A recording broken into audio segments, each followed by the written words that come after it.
All right. Hello, everyone. Good morning. My name is Umi Bachili, and whilst we're just waiting for a few more people to come in, we can just start off with introductions and just to get to know each other a little bit better, since we'll be having discussions. Welcome to the roundtable discussion here at the International Republican Institute. We welcome you all, and thanks for also coming on time.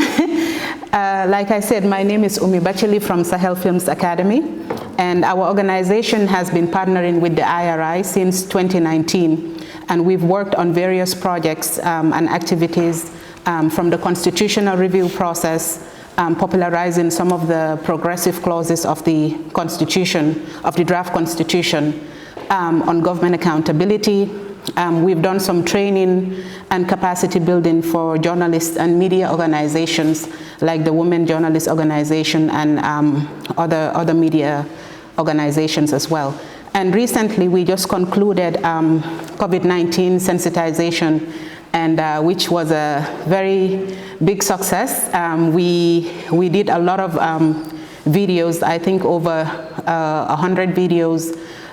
We used multiple platforms. We partnered with GRTS and many other media to sensitize the public on COVID-19 and also to take the vaccine.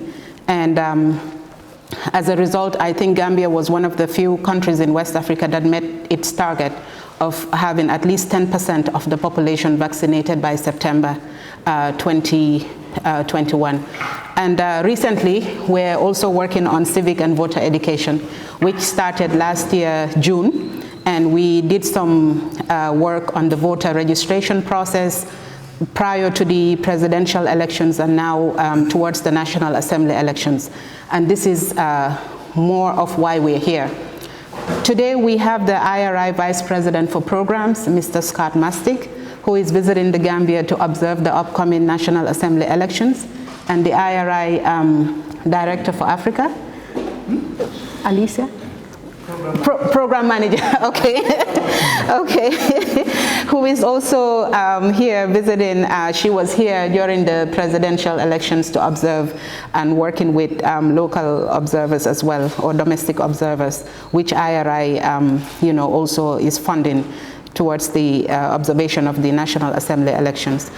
So welcome everyone, and we'll give our guests time to maybe make some comments later once you get to learn who everyone else is here in the discussion.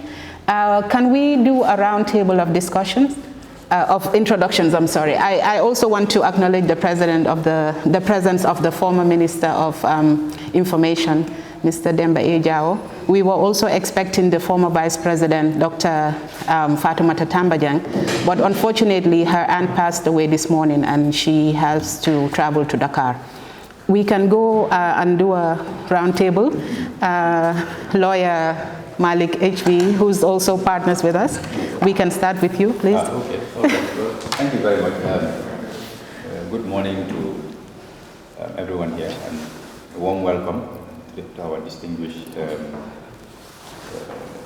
Vice President from the IRI headquarters. And good morning to everybody here. My name is Mr. Malik HB. What I do is a bit of a mixed bag, so I'll probably just bring out the ones that I believe are relevant for purposes of this forum. I'm a lawyer by profession, and I'm the principal at the law offices of Malik HB Esquire.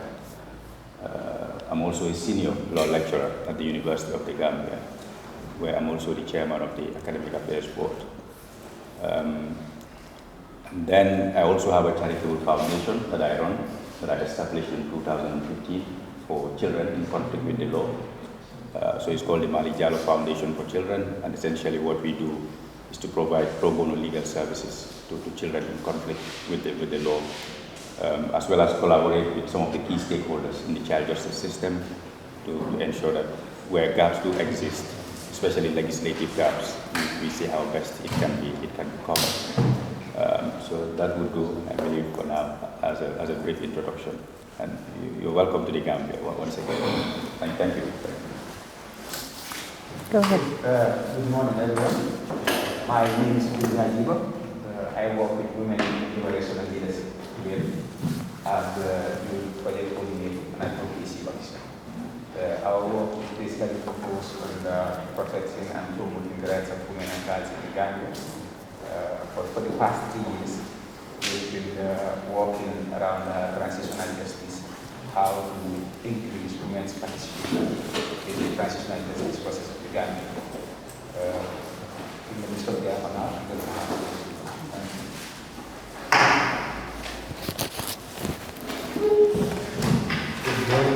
I am Yusuf William, Program Manager, National Council for Civic Education, NCCE. It is supporting a state institution that is established to educate and enlighten citizens on their civic rights and responsibilities. Thank you very much. And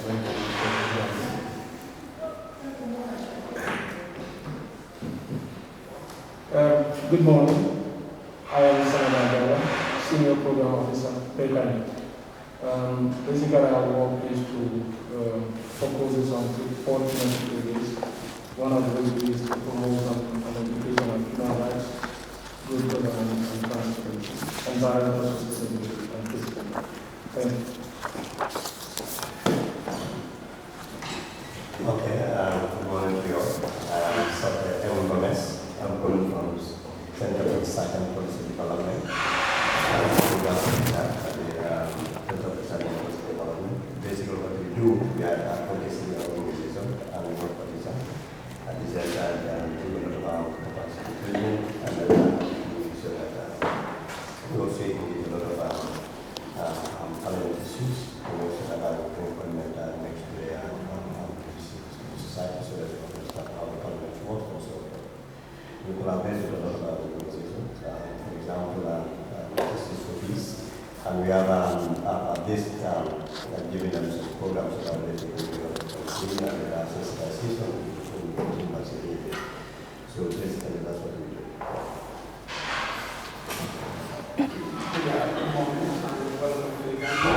I am Ahmed Manjan, a senior lecturer in medical microbiology at the University of the Gambia, but also environmentalist and also conservationist and also educationist. My course was established in 2008 and specialized on kids between the ages of 3 to 7. And it is bilingual as well. We still have people skeptical about child's education in the Gambia. But if you introduce the religious component to it, they encourage. So we decided to make it bilingual where we can teach them religious studies and also the conventional education. And also one of the leaders in highlighting the dangers posed by the Chinese fiscal factories, which is not only polluting our environment, but also is taking the vital ocean resources from the locals. These country people are hungry, and there is one type of fish that every Gambian can afford, irrespective of their family background, that's the bunker fish. And this is the main ingredient for these fish factories. Unfortunately, in the past few years, the price has gone beyond the locals, and the government seems to care. Be the environmentalists and the fisheries. So these are the challenges, and probably that's one of the reasons I'm probably called here, because I'm really not living it. Thank you very much for the invitation.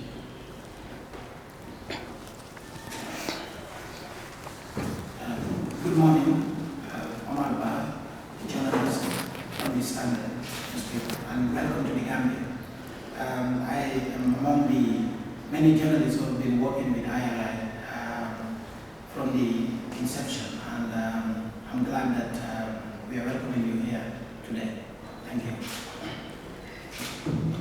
Good morning. I am Yusuf Asedi, Department of Community Development under the Ministry of Lands and Regional Government. Our work as a community development, we work with community institutions to strengthen their capacities and communities and regional and national level. Thank you for inviting me. Hello everyone, I am Mary Matei Mendy, Program Support with IRI. Good morning. Maybe I have the shortest diagram. Just as let me introduce me. I'm a former government minister. And prior to that, I was a journalist. Now I am a retired. Thank you very much. Okay. Good morning, everyone. My name is Aneta Thompson. I'm a law student and an administrative assistant at the law office of Sahel. I'm here accompanying my boss for the discussions. Thank you. Morning, thank you everyone. I'm Sam Khan, Principal Officer at the Ministry of Information, and also a Professor of Government Spokesman. I also lecture at the UT School of Journalism. Hi, my name is Leslie Rickard. I'm the Program Manager for West Africa at IRI. Nice to meet you all. I'm Scott Mastick, Vice President for Programs at the International Republican Institute, and it is a pleasure to be here in the Gambia. Morning, welcome to IRI. My name is Robina Namsisi. I work for IRI here in Banjul as the Resident Program Director. Thank you very much for those introductions. The objective of this forum, like we have said in the letter, is to talk about elections and development. We most of the time in doing our civic education work, we focus a lot about voter information. And one of the things that IRI has been supporting CSOs to infuse is also voter education in terms of the why of voting. What are the results? I always have this question, and I think at the end of the forum we can discuss this. What does it mean when we say we have a good election? For example, in 2016, we can say we had a good elections. We got rid of a dictator, we had a good elections. But how do we really define a good elections in terms of development, in terms of other issues as well? But we can talk about that towards the end. So to understand the context of our discussions today, we will first start by looking at some of the development challenges in the Gambia and also in the sub-region as a whole.